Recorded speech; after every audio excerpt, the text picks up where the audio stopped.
जब उस सीईओ पत्नी ने मुझे सारे दस्तावेज फाड़ते देखा और उसके परिवार के विशाल समूह के खिलाफ सीधा मोर्चा लेते हुए देखा, तब उसे आखिरकार एहसास हुआ कि ये पति वो नहीं रहा जिसे वो अब कंट्रोल कर सकती थी। लेकिन जब उसने मेरे हाथ में दिए गए तलाक के कागजात देखे तो वो सन्न रह गई। उन कागजात में लिखा था कि मैं बिना कुछ लिए जा रहा हूं और यहां तक कि हमारे बेटे की कस्टडी भी छोड़ रहा हूं। उस वक्त मेरे मन में कुछ भी नहीं था, बस एक बात थी, हमारी शादी तो नाम की ही रह गई थी। मैं अब इसे बनाए रखना नहीं चाहता था। साइन करना हम दोनों के लिए अच्छा रहेगा।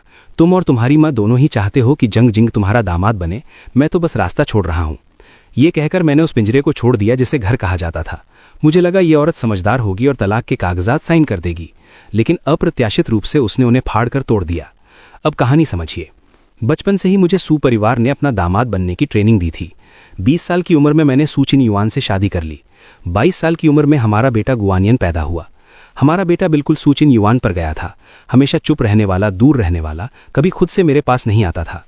लेकिन पिछली रात पहली बार उसने खुद से आकर मुझसे बात की। वो बोला, पापा, अंकल जंग बीमार हैं और मरने वाले हैं। उनकी इच्छा है कि वो मम्मी से शादी करें। क्या आप और मम्मी तलाक ले सकते हैं? उस पल मैंने माँ और बेटे दोनों से अपनी पूरी उम्मीद खो दी। तो फिर चलो तलाक ही लेते हैं। नाश्ते के दौरान मैंने खुद पहल करके सू किंग युआन को तलाक के कागजात दे दिए। हमारे बेटे की बातों ने मुझे पूरी रात सोचने पर मजबूर कर दिया था। चूंकि उसे जंग जिंगरॉन इतना पसंद है तो मैं अपने बेटे की कस्टडी भी छोड़ दूंगा और बिना कुछ लिए जाऊंगा। हमारी जितनी भी संयुक्त संपत्ति है वो तुम बेटे के नाम कर देना, यही उसके लिए मेरी बाल सहायता राशि समझो। सू किंग युआन ने अपना कॉफी का कप रखा और ऊपर देखा। उसने पूछा, तुम मुझसे बात कर रहे थे? मैंने उसके कान में लगे ब्लूटूथ हेडसेट को देखा और अचानक मुझे एहसास हुआ मैं जो कुछ भी बोला उसने एक शब्द भी नहीं सुना। अंदर ही अंदर एक तीव्र निराशा उमड़ आई। हर बार जब मैं उससे बात करता उसी उपेक्षा का सामना करना पड़ता। मैंने सीधे तलाक के कागजात का आखिरी पन्ना पलटकर उसके सामने कर दिया। साइन करो, इसमें तुम्हारे कुछ ही मिनट लगेंगे। सू किंग युआन ने नाक भौं सिकोड़ते हुए मुझे देखा और वो कागजात खोलने ही वाली थी कि तभी हमारा बेटा दौड़ता हुआ आ गया। मम्मी, क्या आप बाद में अंकल जंग के साथ पूल खेलने जा रही हो? मैं भी चलना चाहता हूँ। सू किंग युआन को उठते देख मैंने उसकी कलाई पकड़ ली। पहले ये साइन करो। इस बार सू किंग युआन ने आखिरकार अपना सिर घुमाकर मेरी तरफ देखा। उसे ये देखकर हैरानी हुई कि मैं इतना मजबूत पक्ष भी रख सकता हूँ। हमारा बेटा अभी भी आग्रह कर रहा था, मम्मी जल्दी करो, अगर अंकल जंग को ज्यादा इंतजार कराया तो वो फिर से गुस्सा हो जाएंगे और तुम्हें सजा देंगे कि तुम उन्हें किस करो, फिर मैं वो पूरा कर दूंगा। अगले ही पल सू किंग युआन ने बिना कुछ देखे कलम उठाई और साइन कर दिया। माँ और बेटा तेजी से चले गए। मैंने और नहीं देखा। मैंने भी कलम उठाकर उसके नाम के आगे अपना नाम साइन कर दिया। इस जीवन में मेरा नाम और सू किंग युआन का नाम साथ साथ सिर्फ 2 बार आया है। पहली बार हमारे शादी के सर्टिफिकेट पर और दूसरी बार यहाँ। साइन करने के बाद मेरा हाथ अभी भी हल्का सा कांप रहा था। मैंने तलाक के कागजात को फोल्ड किया और अपने वकील को भेज दिया, जिससे मैंने पहले ही संपर्क कर लिया था। फिर मैं ऊपर गया अपना सामान पैक करने। अलमारी कपड़ों से भरी थी, फिर भी एक भी ऐसा आउटफिट नहीं था जो मुझे पसंद आए। कोई नहीं जानता कि 16 साल की उम्र से पहले मुझे दिल खोलकर हंसना पसंद था, मुझे बंजी जंपिंग पसंद थी, मुझे रेसिंग कारों से प्यार था। लेकिन जब से सू किंग युआन से शादी हुई मुझे नियम सिखाए गए, विनम्र, नरम, क्योंकि सू परिवार को सिर्फ एक मानक श्रीमान गू चाहिए थे। लेकिन उस तरह के होने पर भी मुझे सू किंग युआन के दोस्तों से मिलनी थी सिर्फ उपहास। वो कहते थे मैं एक नकली इंसान हूं और उन्हें लगता था कि जंग जिंगरॉन और सू किंग युआन एक बेहतर जोड़ी है। ये सब सोचते हुए और अपने सामने श्रीमान गू के कपड़ों को देखते हुए मुझे अचानक तेज दर्द हुआ। एक अनकही मिचली आई और मैं बाथरूम की तरफ भागा, जोरों से उल्टी करने लगा। काफी देर बाद कुछ सुधार हुआ, फिर मैंने अपना चेहरा उठाकर आईने में देखा। ये तलाक सच में बदसूरत है। अचानक मुझे लगा कि तलाक लेना बिल्कुल सही फैसला था। मैं इस पिंजरे में नहीं जीना चाहता। मैं इस पिंजरे से भागना चाहता हूँ और अपने असली रूप में वापस लौटना चाहता हूँ। तो मैंने अपने भाई को फोन किया कि वो मुझे लेने आ जाए, सू परिवार का घर छोड़कर, क्योंकि वो मेरा घर नहीं है। और गू परिवार, जब से सू किंग युआन और मेरी शादी हुई उन्होंने मुझसे कोई लेना देना छोड़ दिया था, तो वो भी मेरा घर नहीं है। मेरा भाई जल्दी ही दरवाजे पर आ पहुंचा। उसके चेहरे पर हैरानी साफ झलक रही थी। तेरे पास मुझे कॉल करने का वक्त कैसे आ गया? आज तो तेरा बर्थडे है। तूने तो 1 हफ्ते पहले कहा था कि तू अपनी पत्नी और बेटे के साथ बर्थडे मनाएगा। मैं सन्न रह गया। मैंने अपना फ़ोन निकाला और चैट हिस्ट्री चेक की। सच में मैंने 1 हफ्ते पहले एक रेस्टोरेंट बुक किया था और सू किंग युआन को इन्विटेशन टेक्स्ट भी भेजा था, लेकिन उसने आज तक कोई जवाब नहीं दिया था। पहले मैं निराश हो सकता था, लेकिन अब मैं सुन पड़ चुका था। ये सोचकर मैं भाई के साथ गाड़ी में बैठ गया और बर्थडे रेस्टोरेंट की तरफ चल दिया। लेकिन जब हम रेस्टोरेंट पहुंचे और बर्थडे रिजर्वेशन कोड दिया तो रेस्टोरेंट मैनेजर शर्मिंदगी से हमें रिफंड देने लगा। सर, आज रेस्टोरेंट को सीईओ सू ने पूरा बुक करवा लिया है। वो और यंग मास्टर मिस्टर जंग का बर्थडे सेलिब्रेट कर रहे हैं। आपकी पिछली डिपॉजिट हम आपको डबल लौटा देंगे। मैंने कहा, रिफंड की ज़रूरत नहीं, आपके सामने जो खड़ा है वही है वो शख्स। लेकिन जैसे ही हम मुख्य हॉल के बीच में पहुंचे, दूर से एक खुशहाल परिवार की हंसी की आवाज़ आई। मैंने देखा सू किंग युआन और गुआनियन चेन जंग जिंगरॉन का बर्थडे मना रहे थे। आपको शांति और सफलता मिले। मेरी दुआ है अंकल जंग की इच्छा पूरी हो कि आप मम्मी से शादी कर लें और मेरे पापा बन जाएं। मैंने देखा जब उन्होंने बर्थडे विशेस दी और तीनों खुशी से बैठ गए। मैंने देखा सू किंग युआन की नज़र जंग जिंग पर ही टिकी रही और मैंने अपने बेटे गुआनियन चेन को जंग जिंगरॉन के लिए कुर्सी खींचते, चाय डालते, उसके कपड़े ठीक करते देखा। 5 साल की शादी में सू किंग युआन ये भी नहीं जानती कि मेरा बर्थडे कब है, बल्कि सेलिब्रेट करना तो दूर की बात है। और मेरे बेटे ने मुझे कभी एक गिलास पानी तक नहीं पिलाया। मेरा भाई ये बर्दाश्त नहीं कर पाया और वो आगे बढ़कर इंसाफ मांगने लगा, लेकिन मैंने उसे रोक लिया। ज़रूरत नहीं है, मैंने सू किंग युआन के साथ तलाक के कागजात साइन कर दिए हैं। भाई तुरंत मुझे अपने घर ले गया। मैं रोया नहीं, लेकिन वो फूट फूट कर रोने लगा और मुझे जकड़ लिया। वो बोला, सू किंग युआन, वो औरत, गुआनियन, वो एहसान फरामोश बच्चा, शांत हो जा। 5 साल से तू 24/7 उस माँ बेटे के पीछे चक्कर काट रहा था। न कोई नौकरी, न कोई सोशल लाइफ। मैं तुझे बड़ी मुश्किल से बाहर घुमाने ले जाता था और बस सू किंग युआन का एक फ़ोन आता और तू खुशी खुशी बच्चे की तरह घर दौड़ा जाता उसके लिए हैंगओवर सूप बनाने। जब तेरा बेटा दूध छुड़ा रहा था और रो रो कर परेशान हो रहा था, तूने रात भर उसे गोद में झुलाया, दिल लगाकर किया। बदले में सिर्फ धोखा मिला। मुझे पता है तुझे बहुत दर्द हो रहा है, रो ले, बस रो ले। मेरे भाई के गिले शिकवे सुनकर मैंने पीछे झुककर बियर का एक लंबा घूंट लिया और सोफे पर लेट गया। मैं अब नहीं रो सकता, लेकिन पहले बहुत रोया हूँ। जब सू मदर ने मुझे एटिकेट सीखने को मजबूर किया, जब मैंने सू किंग युआन से दिल की बात कही तो उसने इग्नोर कर दिया, जब बर्फीली रात में मैंने आधी रात तक सू किंग युआन का इंतजार किया और वो घर नहीं आई, तब मैंने बेवकूफ़ी से उम्मीद लगाई थी। जब गुआनचिन को रात में बुखार आया तो मैंने सू किंग युआन को फ़ोन किया और उसने फ़ोन काट दिया। तब भी मैं बेवकूफ़ी से एक प्यार भरी शादी, एक दयालु पिता और एक वफादार बेटे की चाहत रखता था, लेकिन उन्होंने मुझे कभी देखा ही नहीं। 5 साल हो गए, मुझे बहुत पहले ही होश आ जाना चाहिए था। थोड़ी देर शराब पीने के बाद मैं गहरी नींद में सो गया। अगली सुबह जल्दी अचानक मुझे सू किंग युआन का फ़ोन आया। उसकी आवाज़ अभी अभी जगने की थी, थोड़ी भारी थी। वो नेकलेस जो मैं सोमवार को पहनती हूँ कहाँ है? मैंने अनजाने में जवाब दिया, ड्रेसिंग रूम के पहले दराज में। और मैचिंग ईयरिंग्स? नेकलेस वाले दराज के नीचे। सवाल जवाब की इस कड़ी के बाद मुझे एहसास हुआ हम तलाक लेने वाले हैं। आगे मुझे ये सब नहीं करना होगा। ये सोचकर मैंने प्यार से उसे याद दिलाया, मेड से ड्रेसिंग रूम दोबारा व्यवस्थित करवा लेना, आगे जब कुछ ढूंढना हो तो उनसे पूछ लेना। हम तलाक लेने वाले हैं। तुम्हारा मुझे फ़ोन करके सामान ढूंढना अब उचित नहीं है। मेरी बात ख़त्म होते ही मैंने सू किंग युआन की तरफ से एक हल्की सी हाँ सुनी। लाइन के दूसरे छोर पर दराज खुलने की आवाज़ आ रही थी। मुझे लगा मैंने साफ शब्दों में कह दिया है। मैं फ़ोन रखने ही वाला था, तभी सू किंग युआन ने एक आदेश दिया। अगले कुछ दिनों तक सू ग्रुप के सीईओ ऑफिस में दोपहर के खाने में सी फूड कांजी लेकर आना। इतना कहकर उसने फ़ोन रख दिया। लगता है तलाक वाली मेरी बात उसने फिर से एक शब्द नहीं सुनी। मैंने गहरी सांस ली। गुस्से से मेरी उंगलियां कांपने लगीं। मैंने तुरंत सू किंग युआन का नंबर ब्लॉक कर दिया। थोड़ा सोचकर गुआनियन के किंडरगार्टन टीचर का नंबर भी ब्लॉक कर दिया, लेकिन सू मदर को ब्लॉक करना भूल गया। तो जब मैं अच्छी तरह सोकर दोपहर के खाने के लिए बाहर निकला तो उसने मुझे मेरी गाड़ी में रोक लिया। उसने फ़ोटो का एक ढेर मेरे मुंह पर दे मारा। वो सारी फ़ोटो सू किंग युआन और जंग जिंग की अंतरंग तस्वीरें थीं। वो बोली, तुमने मुझे बहुत निराश किया है। 16 साल की उम्र से मैंने खुद तुम्हें सिखाया। 10 साल बीत गए, फिर भी तुम अपनी पत्नी का दिल नहीं जीत सके। अगर मुझे पता होता तुम इतने बेकार हो तो मैंने उस वक्त जंग जिंग को नज़रअंदाज नहीं किया होता कि वो नाजायज़ बेटा है। एक फ़ोटो के तेज़ कोने ने मेरी गर्दन पर खरोच लगा दी। जब मुझे सू परिवार ने भविष्य के दामाद के रूप में चुना था, तब मेरे आसपास के कई दोस्त मेरी किस्मत की तारीफ करते थे, लेकिन उसकी कीमत ये थी कि 16 साल की उम्र से मैंने अपनी आज़ादी खो दी। मैं सिर्फ श्रीमान गू बनने के लिए जीता था। मैं दम घोटने को मजबूर था। हाई स्कूल के आखिरी साल में मैंने जानबूझकर बगावत की, जल्दी डेटिंग शुरू कर दी। सू किंग युआन के सामने हंगामा किया ताकि वो सगाई तोड़ दे, लेकिन उसने कुछ नहीं कहा। हालांकि सू किंग युआन से शादी को सिर्फ 5 साल हुए हैं, लेकिन मैं 10 सालों से हेरफेर किया जा रहा था। बहुत हो गया। सू किंग युआन और मैंने तलाक के कागजात पर साइन कर दिए हैं। मैं कस्टडी के लिए नहीं लड़ रहा और बिना कुछ लिए जा रहा हूँ। अगर तुम संतुष्ट नहीं हो तो कोई और उपयुक्त दामाद ढूंढ लो। ये कहकर मैंने कार का दरवाज़ा खोला और बाहर निकल गया।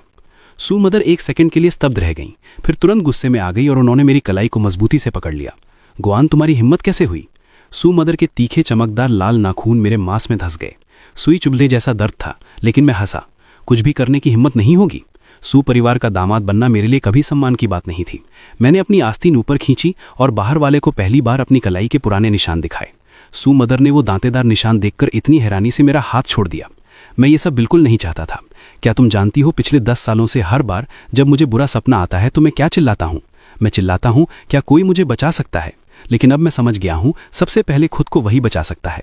जब मैं आज़ाद होकर अपने आप को जी सकता हूँ तभी मैं जीवित हूँ, मैं शांत हूँ। ये कहकर मैंने कार का दरवाज़ा खोला और बाहर निकल गया। इस बार सुमुदर ने मुझे नहीं रोका, लेकिन मेरे दिल में जो कालापन था उसे दबाना मुश्किल हो रहा था। मुझे अपनी भड़ास निकालनी थी, तो मैंने वो चमकदार लाल सुपर कार निकाली जो काफ़ी समय से धूल खा रही थी, और एक्सेलरेटर पर पूरा जोर लगाकर तेज़ी से निकल गया। लेकिन शायद सू किंग युआन मेरी बदकिस्मत है। मैंने अभी एक चौराहे पर रफ्तार भरी ही थी कि मेरी टक्कर एक मेबैक से हो गई। जिस नंबर प्लेट पर 58 लिखा था वो सू किंग युआन की कार थी। सू किंग युआन का असिस्टेंट तुरंत दूसरी कार से बाहर निकला। उसने मुझे देखकर पल भर के लिए सन्न रह गया। श्रीमान गू, मुझे उसकी हैरानी देखकर कोई हैरानी नहीं थी। 5 साल की शादी में सू किंग युआन के आसपास के लोगों ने मेरे बारे में एक स्टीरियोटाइप बना लिया था। ऐसे शख्स का रेसिंग कार चलाना आरों को अजीब लगना ही था। मैंने कोई सफाई नहीं दी, बस एक बिजनेस कार्ड थमाया। जितना नुकसान हुआ हो मुझे बता देना, ये कहकर मैंने धूप का चश्मा लगाया और एक्सेलरेटर दबाकर चल दिया। असिस्टेंट तुरंत मेबैक में लौटा और सू किंग युआन को रिपोर्ट किया, सीईओ सू, दूसरी कार श्रीमान गू चला रहे थे। सू किंग युआन ने अपनी कनपटी रगड़ते हुए बस एक ठंडी नज़र डाली। लगता है उसके लिए चाहे ड्राइवर उसका पति हो या कोई अजनबी, सब एक समान था।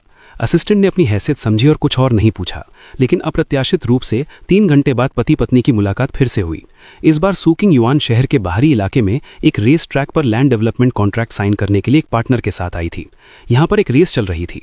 एक लाल स्पोर्ट्स कार जिसमें एक मर्दाना सा आकर्षण था ने पहला स्थान हासिल किया था।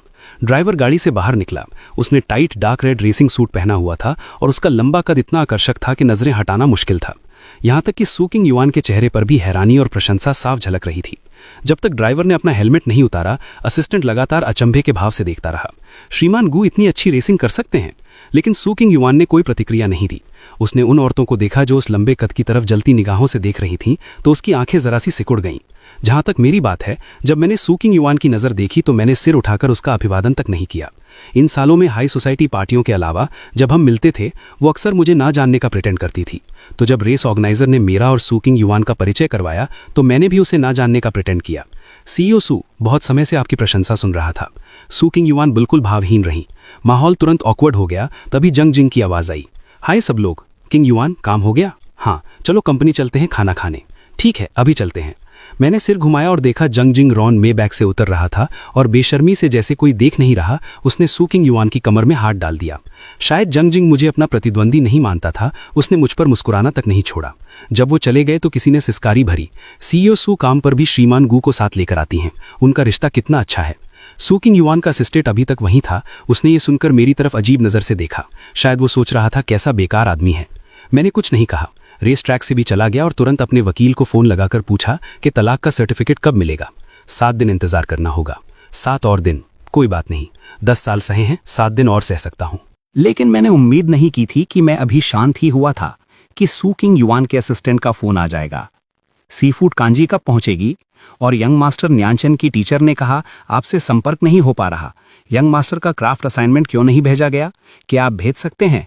मुझे याद आया, गॉन्चन से पहले जब उसने मुझसे और उसकी माँ से तलाक लेने को कहा था, उससे पहले जब मैं घर छोड़कर गया था, तो वो क्राफ्ट असाइनमेंट आधा ही बना था। मैंने आसमान में बिना रोक टोक के उड़ते बादलों को देखा और शांति से बोला, सू किंग युआन से कह दो कोई सीफूड कांजी नहीं है। आगे से मैं कुछ भी नहीं पहुंचाऊंगा और गॉन्चिन के मामले भी मैं नहीं संभालूंगा। फिर से मुझे मत ढूंढना। ये कहकर मैंने असिस्टेंट का नंबर भी ब्लॉक कर दिया। दूसरी तरफ सू ग्रुप के असिस्टेंट ने फ़ोन पकड़ रखा था। उसके चेहरे पर शर्मिंदगी थी। सीईओ, श्रीमान गू ने फ़ोन काट दिया। वापस फ़ोन करता हूं तो नहीं लग रहा। लगता है उन्होंने मुझे ब्लॉक कर दिया है। सू किंग युआन ने बड़ी मुश्किल से अपना फ़ोन निकाला और हस्बैंड नाम से सेव किए गए अकाउंट पर मैसेज किया, कैसा नखरा कर रहे हो? अगले ही सेकंड चैट बॉक्स में एक रेड नोटिफिकेशन पॉप हुआ। दूसरे पक्ष ने फ्रेंड वेरिफिकेशन इनेबल कर रखा है। आप अभी इस व्यक्ति के फ्रेंड नहीं हैं। कृपया पहले फ्रेंड रिक्वेस्ट भेजें, स्वीकार होने पर ही बात कर सकते हैं। असिस्टेंट ने सू किंग युआन के फ़ोन स्क्रीन पर चैट हिस्ट्री देखी। सबसे पुराना मैसेज 1 हफ्ते पहले का था। उसने कहा, मुझे विश्वास नहीं होता श्रीमान गू और मिस्टर जिंगरॉन का बर्थडे एक ही दिन है। तो कल श्रीमान गू का भी बर्थडे था। सीईओ, क्या आपने उन्हें बर्थडे गिफ्ट नहीं दिया? मैंने नोटिस ही नहीं किया। असिस्टेंट को इस जवाब से कोई हैरानी नहीं हुई। आखिर फ़ोन की लंबी चैट हिस्ट्री में उसे सू किंग युआन का एक भी जवाब नजर नहीं आया। फिर उसने सू किंग युआन को आदेश देते सुना, गॉन्चिन के लिए एक सेफ्टी चार्म तराश रहा है। ऊपर जाकर उसे खत्म करने में मदद करो। अब समझा, उस बर्थडे गिफ्ट में भी शर्तें जुनी थीं। उसके बाद मैंने जानबूझकर कुछ कहे बिना सू किंग युआन को टक्कर मारी और ऊपर चला गया। सू किंग युआन ने माथा तो सिकोड़ा, लेकिन कुछ बोली नहीं। मैं दूसरी मंजिल पर गया। गॉन्चिन अपनी मेज पर बैठा एक कार्विंग नाइफ पकड़े तराश रहा था। जब मैं पास गया तो देखा कि उसके सामने पहले से ही एक पूरा सेफ्टी चार्म रखा था और वो उसकी नकल कर रहा था। शायद मेरे पैरों की आहट ने गॉन्चिन को परेशान कर दिया। उसने ऊपर देखा, लेकिन अगले ही पल उसने मेज से पूरा सेफ्टी चार्म झपट लिया। पापा, ये सेफ्टी चार्म मम्मी ने अंकल जिंग के लिए तराशा है, आप इसे चुरा नहीं सकते। मेरा दिल दुखा। जिस बेटे को मैं अपनी जान से भी ज्यादा प्यार करता था, वो मुझे चोर समझ रहा था। गॉन्चिन के उस चेहरे को देखकर जो बिल्कुल सू किंग युआन से मिलता था, मुझे अचानक कुछ नहीं सूझा। तुम्हें मुझसे इतना सावधान रहने की जरूरत नहीं है। मैंने कभी दूसरों की चीजें नहीं चाही। और हाँ, तुम्हारी माँ और मैं जल्दी ही तलाक ले रहे हैं। बहुत जल्द तुम्हारे अंकल जिंग तुम्हारे नए पिता होंगे। इतना सुनते ही पीछे से सू किंग युआन की ठंडी आवाज आई। गॉन, तुम बच्चे के सामने ऐसी बकवास कर रहे हो? क्या तुम एक योग्य पिता हो? ये शायद उसने आज तक मुझसे सबसे लंबी बात कही थी। मैं घूमा। सू किंग युआन के ठंडे चेहरे के सामने हल्की सी मुस्कान दिखाई। हाँ, मैं योग्य नहीं हूं, तो फिर जाकर उसके लिए कोई और योग्य पिता ढूंढ लो। ये कहकर जैसे ही मैं दरवाजे की तरफ बढ़ा, गॉन्चिन और सू किंग युआन दोनों ने कदम बढ़ाया। उसने मेरा हाथ पकड़ा। उसकी धीमी आवाज में चेतावनी थी। लेकिन उसी पल गॉन्चिन के घड़ी का फोन बजा। लड़का खुशी से बोला, मम्मी, अंकल जिंग का वीडियो कॉल है। अगले ही सेकंड सू किंग युआन ने मेरा हाथ छोड़ दिया। मैंने देखा वो फोन उठाने चली गई और उसका पहले जैसा बर्फीला चेहरा मुस्कान में बदल गया। मुझे अचानक सब बेमानी लगने लगा। मैंने बिना कुछ कहे सिर घुमाया, अपने कमरे में गया, दरवाजा बंद किया, ताला लगाया। कमरा बहुत ठंडा था। जून का महीना था, लेकिन मुझे लगा मैं एक ताबूत में लेटा हूं, सीलन भरी मिट्टी में दफन हूं। लेकिन उसी वक्त एक परिचित शांति का एहसास हुआ। जब से मैंने सू किंग युआन को तलाक के कागजात दिए थे, मैं इसका अंत देखने को तैयार था। उस रात मेरा सपना बहुत बिखरा हुआ था, लेकिन अगली सुबह मेरी जैविक घड़ी ने मुझे सुबह 5 बजे ही जगा दिया। पहले मुझे इस वक्त उठकर सू किंग युआन और बेटे के लिए नाश्ता तैयार करना होता था। मैंने अपनी भौहों के बीच की जगह मसलते हुए सुमदर की धमकी याद की और नीचे उतर गया। लेकिन जब नीचे गया तो पता चला सू किंग युआन और ग्वानियन चैन पहले ही बाहर निकल चुके थे। सुबह सुबह सुना है वो जंग जिंग रॉन के साथ सूर्योदय देखने का प्लान बनाकर गए थे। मुझे बड़ा ही हास्यास्पद लगा। कोई भी देख सकता था कि ग्वानियन को मुझ जैसे पिता की बिल्कुल जरूरत नहीं थी। फिर भी सू मदर जोर दे रही थी कि मैं बूढ़े घर लौटूं और ये वीकेंड झेलूं। तब मेरे दोस्त ने मुझे स्कूल में खूबसूरत लड़कियां देखने चलने का न्योता दिया। उसने कहा वो मेरी भड़ास निकलवाना चाहता था। 18 साल की लड़कियां सच में बहुत हौसला बढ़ाती हैं। बड़ा भाई कहकर इतनी प्यार से बुलाती हैं कि मन बेहद रिलैक्स हो जाता है। आर्ट स्कूल में कुछ दिन घूमने के बाद मेरा मूड काफी सुधर गया था। मेरे दोस्त ने कहा, तो मैं तुझे इन युवतियों के कमाल दिखाने के बाद क्या तुझे नहीं लगता वो बूढ़ी औरत सू किंग युआन प्यार करने लायक नहीं रही? मैंने कहा, नहीं रही। मेरा दोस्त देखते ही देखते मुझे और जोश में देखकर बोला, ये हुई ना बात, तुझे तो पहले ही तलाक ले लेना चाहिए था। उस ठंडी बेदर्द सू किंग युआन से तो हर कोई ज्यादा देखभाल करने वाला है। बस कोई प्यारी सी आज्ञाकारी लड़की चुनकर प्यार कर और शादी कर ले, उससे अच्छा क्या हो सकता है। मैं हंसते हुए उससे सहमत होने ही वाला था कि पीछे से खांसी की आवाज आई। मैं घूमा। सू किंग युआन और उसका असिस्टेंट कुछ ही दूर खड़े थे। मैंने उसे अनदेखा करने का नाटक किया और अपने दोस्त को लेकर चलने लगा। मैंने सोचा सू किंग युआन भी इग्नोर कर देगी, लेकिन उस औरत ने मुझे पीछे खींच लिया। मेरी एक पार्टी है जिसमें तुम्हें आना है, मेरे साथ चलो। इतना कहकर उसने मुझे मना करने का मौका न दिया, सीधे गाड़ी में खींच लिया।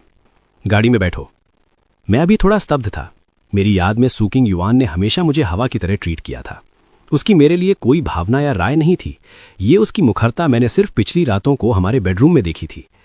मैं अभी होश में ही आया था कि उसने अचानक कहा, हमारे जैसे परिवारों में अनुकूलता सबसे महत्वपूर्ण है।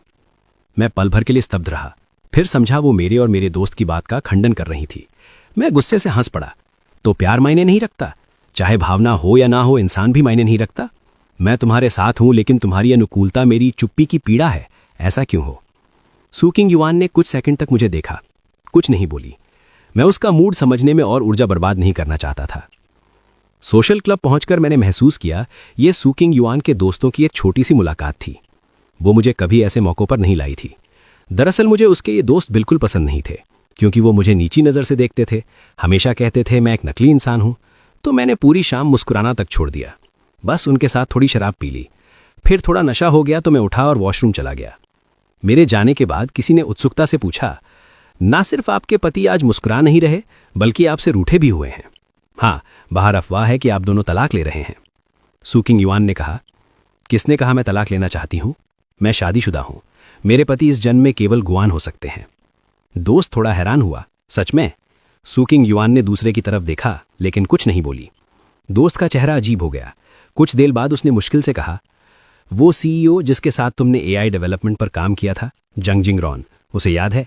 वो पहले अपने पति की बिल्कुल परवाह नहीं करती थी। उसे कंपनी में आने तक नहीं देती थी। किसी को नहीं पता था वो उसका पति है।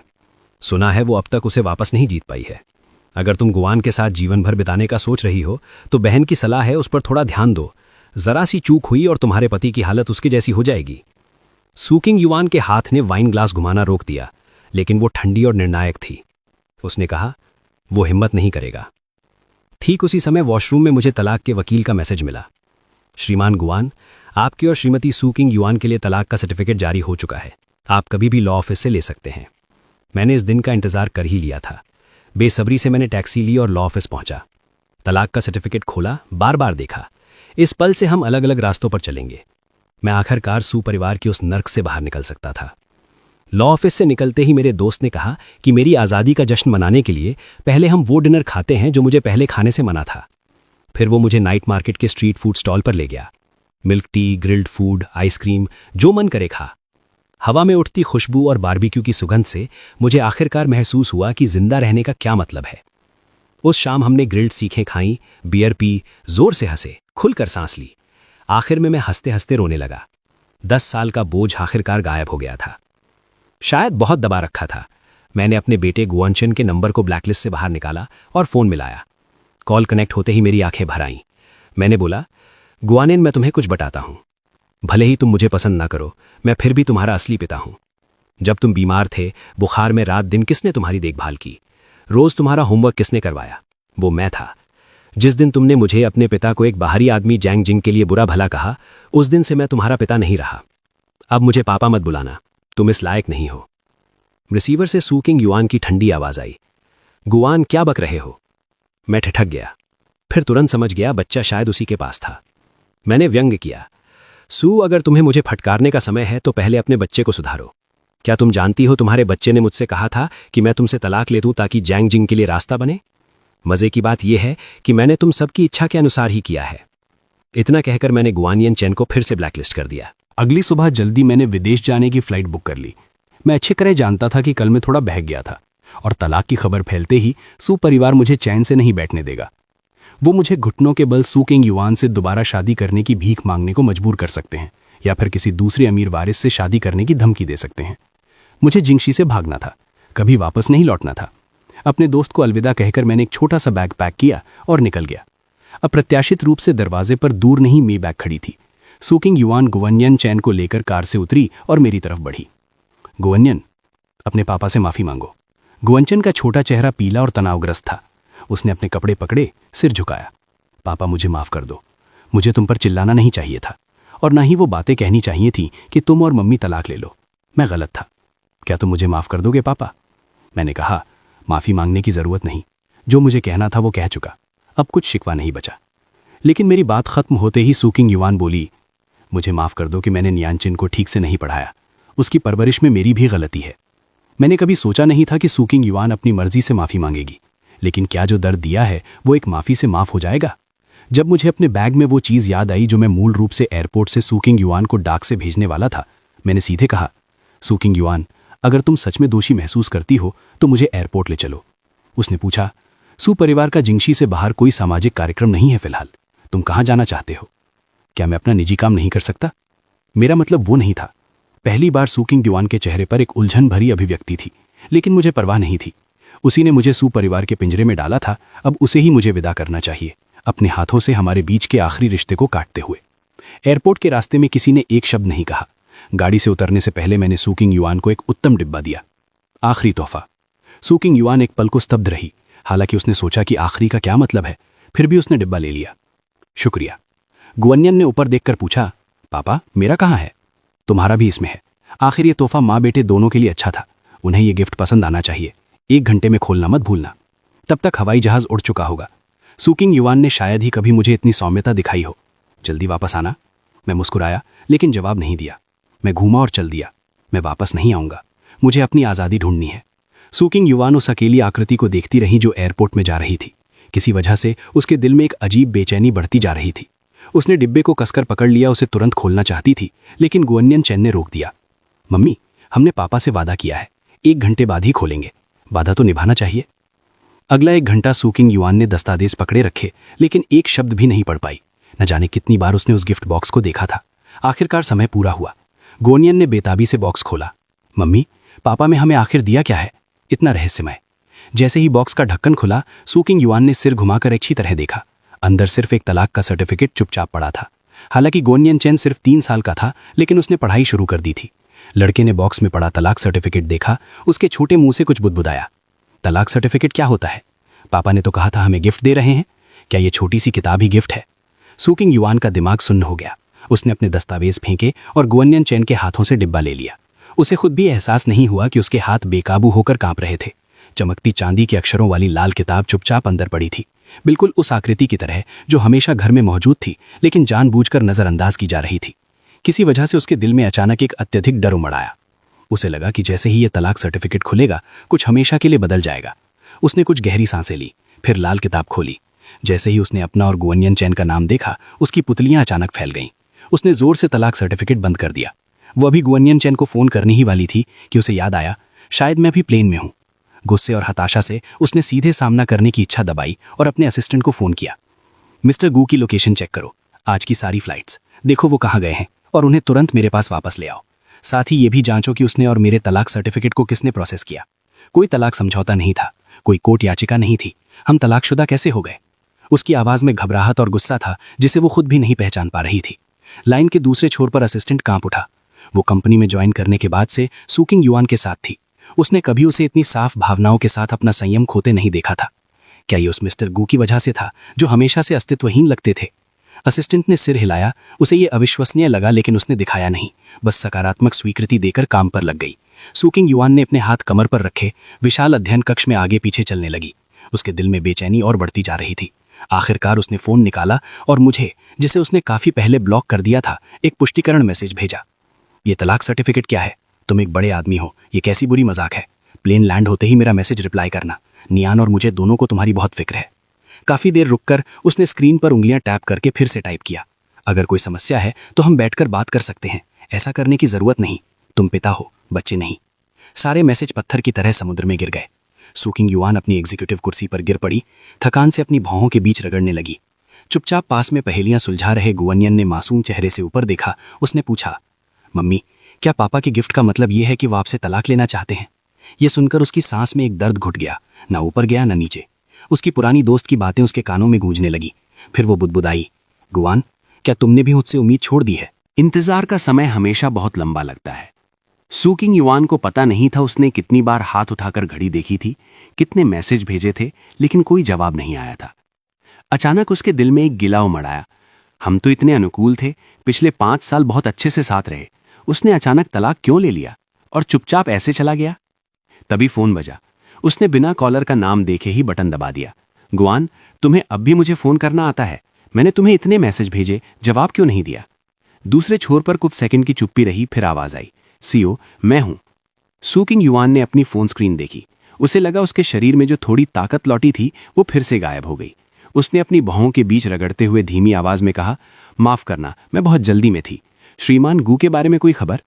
असिस्टेंट एक पल हिचकिचाया, फिर बोला, सीओ, हमने पता लगाया कि श्रीमान गू ने आज विदेश जाने की फ्लाइट ली है, लेकिन लैंडिंग के बाद उनकी कनेक्टिंग फ्लाइट के बारे में कोई जानकारी नहीं मिल पाई। सू किंग युआन का चेहरा भी उदास हो गया। काफी देर बाद उसने कर्कश स्वर में कहा, तो तलाक सर्टिफिकेट के बारे में क्या? अच्छी तरह जांच की? दूसरी तरफ असिस्टेंट ने सिर हिलाया। तलाक का समझौता आपके द्वारा व्यक्तिगत रूप से साइन किया गया था। अप्रेजल और कानूनी विभाग ने हस्ताक्षर और सामग्री दोनों की पुष्टि कर दी है। कोई समस्या नहीं है। बहुत दिनों से दबा गुस्सा आखिरकार उसके विवेक पर हावी हो गया। सू किंग युआन की आवाज बर्फीली थी। कोई समस्या नहीं है? क्या मतलब कोई समस्या नहीं है? असिस्टेंट ने कहा, तलाक के समझौते में श्रीमान गू ने आपकी किसी भी संपत्ति का विभाजन नहीं किया है। वो व्यावहारिक रूप से बिना कुछ लिए जा रहे हैं। आप दोनों के नाम की संयुक्त संपत्ति, श्रीमान गू के स्वामित्व वाली संपत्तियां और शेयर सभी यंग मास्टर न्यान के नाम कर दी गई हैं।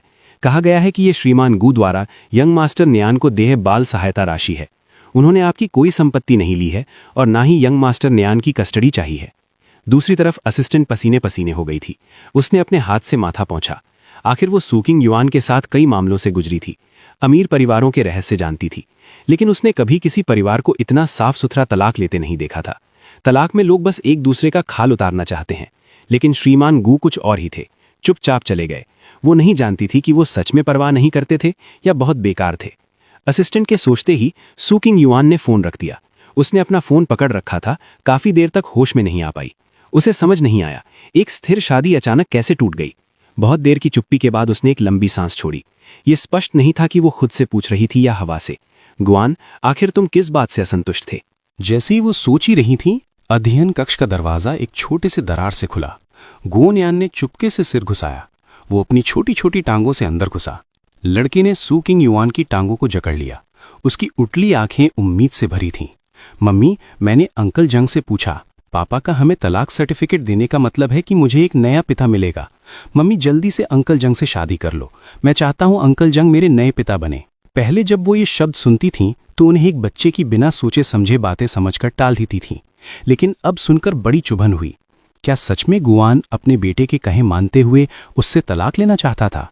ये सोचकर वो बिना सोचे डांट पड़ी। तुम सिर्फ 3 साल के हो, तुम क्या जानते हो? आगे ऐसी बातें मत कहना। तुम्हारा सिर्फ एक पिता है, कोई नया पिता नहीं। गुआनियान उसकी डांट से सहम गया। उसके छोटे मुंह ने थरथराते हुए आवाज निकाली और फिर वो जोर से रोने लगा। मैं नया पिता चाहता हूं। मैं चाहता हूं अंकल जंग मेरे नए पिता बने। मैं अपने पुराने पिता को नहीं चाहता। वो पूरे दिन नैनी की तरह हैं, उनमें कोई कूलनेस नहीं है। सूकिंग युआन को गुस्सा आ गया। तुम्हें ये बातें किसने सिखाई? उसे एहसास होना चाहिए था कि गुओनियान महज 3 साल का बच्चा था। अगर कोई लगातार उसके कान में ये बातें नहीं डाल रहा होता तो उसे तलाक के बारे में कैसे पता चलता? वो ऐसी बातें कैसे कह सकता था कि उसके पिता एक पुरुष नैनी है? गुओनियान शायद अब और बर्दाश्त नहीं कर सका। वो सीधा दरवाजे से बाहर भागा। मैं तुमसे नफरत करता हूं मम्मी। तुम मुझे नया पिता नहीं दिलाओगी तो मैं वापस नहीं आऊंगा। सूकिंग युआन अस्त व्यस्त हो गई। वो उसे पीछे खींचने ही वाली थी कि फोन फिर बजा। ये जंग जिंगरान का कॉल था। गुओनियान को पीछे खींचने और फोन उठाने के बीच 1-2 सेकंड की हिचकिचाहट के बाद सूकिंग युआन ने बाद वाला चुन लिया। कॉल कनेक्ट हुई और जंग जिंगरान की आवाज आई। आज रात मैंने नानचेन से सुना कि तुम और गुआन तलाक ले चुके हो। ये सब क्या है? ये तो बच्चे की बिना समझे बकवास है ना? सूकिंग युआन ने सांस छोड़ी। ये गलत फहमी है। मैं गुआन से तलाक नहीं लूंगी। और कुछ? जंग जिंगरान एक पल को चुप रहा। उसके स्वर में निराशा थी। हमें नियांशन को अम्यूजमेंट पार्क ले जाना था आतिशबाजी देखने। मुझे तुम और बेटी की तरफ से कुछ नहीं सुनाई दिया तो मैंने पूछा। माफ करना, मैं भूल गई। कभी और मौके पर चलेंगे। जब तक सूकिंग युआन ने फोन रखा, गुओनियान चैन कहीं नजर नहीं आ रहा था। उसने ज्यादा ध्यान नहीं दिया। विला में इतनी नौकरानियां थीं, 3 साल के बच्चे को संभाल ही सकती हैं। लेकिन गुओनियान सबकी नाक के नीचे से गायब हो गया था। किसी ने नहीं देखा वो विला से कैसे निकला। विला के बाहर के सुरक्षा कैमरों ने सिर्फ उसे अकेले जाते हुए कैद किया था। सूकिंग युआन ने अपने लोगों से पूरे जिंगशी को छान मारा, लेकिन गुओनियान का कोई निशान नहीं मिला। उसने बार बार मेरा नंबर मिलाया, लेकिन हर बार वही संदेश, आपने जो नंबर डायल किया है वो बंद है, कृपया बाद में प्रयास करें। मजबूर होकर उसने अपने असिस्टेंट से मेरे दोस्त का नंबर ढूंढवाया। नमस्ते, मैं सूकिंग युआन बोल रही हूँ। क्या गुआन के आपसे संपर्क में है? अगर उसकी कोई खबर हो तो कृपया तुरंत उसे संदेश दें, क्योंकि वो मुझसे तलाक लेना चाहता है। न्यानशेन गायब हो गया है। अगर उसमें पिता होने की जरा सी भी समझ बची है तो वो तुरंत लौट आए। लेकिन उसकी बात पूरी होने से पहले ही मेरे दोस्त ने बेसब्री से टोक दिया। रुको रुको रुको, तुम्हारा बेटा गायब है तो पुलिस में रिपोर्ट करो। गुआन को ढूंढने से क्या होगा? क्या उसमें कोई टेलीपैथिक शक्ति है कि जैसे ही लौटेगा वैसे ही उस नालायक बच्चे के पास टेलीपोर्ट हो जाएगा? और तुमने क्या कहा? तुम दोनों के तलाक के कारण बच्चा गायब हो गया। वो तलाक लेना चाहता था तो क्या तुम सबने ही उसे मजबूर किया था? तलाक लेना तो सही काम किया। तुम और वो नालायक बच्चा दोनों ही बेकार हो। फोन कट गया, लेकिन तुरंत फिर बजा। ये जंग जिंग का था। सूकिंग युआन ने फोन उठाया, लेकिन बस इतना ही साफ सुन पाई। किंग युआन, मदद करो। कोई नियान को अपहरण करने की कोशिश कर रहा है। न्यानशेन को जाने दो। डरो मत, सावधान रहना। फोन अचानक कट गया। सूकिंग युआन ने तुरंत लोगों से जंग जिंगरान के फोन सिग्नल को ट्रेस करने का आदेश दिया। जब वो पहुंचे, जंग जिंग और गुआन न्यानशेन पहले से ही बेहोश हाईवे से एक मिट्टी के ढलान के नीचे पड़े थे। जंग जिंग पूरी तरह खरोचों से भरा हुआ था। बहुत दयनीय लग रहा था, लेकिन गुआन न्यानशेन उसकी बाहों में कसकर बंधा हुआ था। उसके चेहरे पर थोड़ी धूल के अलावा वो बिल्कुल सुरक्षित था। वहां मौजूद हर कोई इस दृश्य से भावुक हो गया। सू किंग युआन के बगल में लटकते हाथ कसकर मुट्ठी में बंध गए। पहले दोनों को एम्बुलेंस में ले चलो। लाल और नीली बत्तियों को दूर जाते देखते हुए उसने अंततः अपने बगल वाले असिस्टेंट से एक शब्द कहा, जाकर जांच करो जंग जिंग आखिरी समय में क्या कर रहा था और उसका किन से संपर्क था। एक भी सुराग मत छोड़ना। असिस्टेंट पल भर के लिए स्तब्ध रह गया, फिर तुरंत समझ गया। उसने सीओ के साथ पूरे शहर का सर्च किया, लेकिन यंग मास्टर नानचैन नहीं मिला। जंग जिंगरान को कैसे मिल गया? विला में इतनी नौकरानियां थीं। यंग मास्टर नानचैन 3 साल का बच्चा था। वो बिना किसी के पता लगाए कैसे निकल सकता था? अगर सच में अपहरण था तो अपहरणकर्ताओं ने फिरौती क्यों नहीं मांगी और उन्हें हाईवे पर क्यों फेंक दिया? सू किंग युआन इतने सालों से व्यापार जगत में नेविगेट कर रही थी, उससे इतनी स्पष्ट खामी कैसे छिप सकती थी? बहुत जल्दी सू किंग युआन ने सबूत हासिल कर लिए कि जैंग जिंगरॉन ने अपहरण की साजिश रची थी। अपने हाथों में दस्तावेजों को देखते हुए वो काफी देर चुप रही। फिर उसने कहा, पुलिस स्टेशन में शिकायत वापस ले लो। इस मामले को बड़ा मत बनाओ, सबूत नष्ट कर दो। मैं नहीं चाहती कि इसके बारे में कोई तीसरा व्यक्ति जाने। बस लोगों को बता दो कि जैंग जिंगरॉन ने नामचन को बचाया। असिस्टेंट के चेहरे पर अविश्वास था। क्या सीईओ उस व्यक्ति को बचाने की कोशिश कर रही थी जिसने उसके अपने बेटे के अपहरण की साजिश रची थी? लेकिन इससे पहले कि वो कुछ समझ पाता, सू किंग युआन की आकृति अस्पताल के गलियारे के अंत में गायब हो चुकी थी। सू किंग युआन ने अस्पताल के कमरे का दरवाजा खोला और देखा जैंग जिंगरॉन अस्पताल के बिस्तर पर झुका हुआ था। उसका चेहरा पीला पड़ रहा था। उसने सहज रूप से अपनी भौहें सिकोड़ ली। उसकी नजर में जांच का भाव था। जैंग जिंगरॉन ने 2 बार कमजोर खांसी दी। नियॉन चिन कैसा है? वो बच्चा ठीक तो है ना? वो इतना छोटा है, इससे उसे बहुत आघात पहुंचा होगा। ये सब गुआन की गलती है, ऐसे ही चला गया। अपने बेटे की परवाह भी नहीं। इस दुनिया में उस जैसा गैर जिम्मेदार आदमी और कहां? मुझे नियॉन से मिलना है। इतना कहकर वो बिस्तर से उतरने लगा, लेकिन सू किंग युआन के पास से गुजरते हुए रोक लिया गया। सू किंग युआन का लहजा शालीन और संयमित था। वो योग्य पिता है या नहीं, ये दूसरों को जज करने की बात नहीं है। जैंग जिंगरॉन ने सू किंग युआन की ठंडी प्रोफाइल को देखा और एक पल के लिए स्तब्ध रह गया। उस चेहरे पर जो आमतौर पर उस पर दया दिखाती थी, आज एक भी मुस्कान नहीं थी। इतना ठंडा, डरावना। वो अपनी मुट्ठियां नहीं दबा सका।